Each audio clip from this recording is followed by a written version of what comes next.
আজকে রিয়াদের বাড়ি থেকে চলে যাবো। দুদিন তো রিয়ার নতুন সংসার এসে দারুণ মজা হলো। কালকে তো আমরা দারুণ মজা করেছি, রাত 2টো অবধি গল্প করেছি, তাই আজকে উঠতে উঠতে অনেক লেট হয়ে গেছে।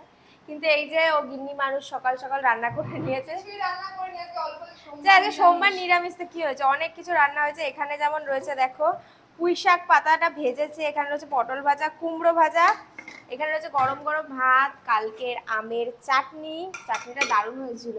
এখানে যে পুঁই শাকের ঘ্যাট, আমার এটা খুব ভালো লাগে, ওই যে বেগুন কুমড়ো সবকিছু দিয়ে করেছে। আর তোমরা দেখলাম অনেকে কমেন্ট করছো যে শনিবার দিন কেন তোমরা পেঁয়াজ রসুন খেয়েছো, নিরামিষ যখন খাচ্ছ। তো ওরা বাইরে যেহেতু অনেক ট্রাভেল করে, তাই জন্য মাছ মাংস খায় না, কিন্তু পেঁয়াজ রসুনটা খেতে হয়ে যায়, কারণ তরকারিতে দেওয়া থাকে, তাই পেঁয়াজ রসুনটা খায়, ওটা মানে না। কিন্তু ওরা মানে মাছ মাংস খায় না, এতে কোনো সমস্যা নেই, ওরা মানে এটাই এভাবেই করে আসছে।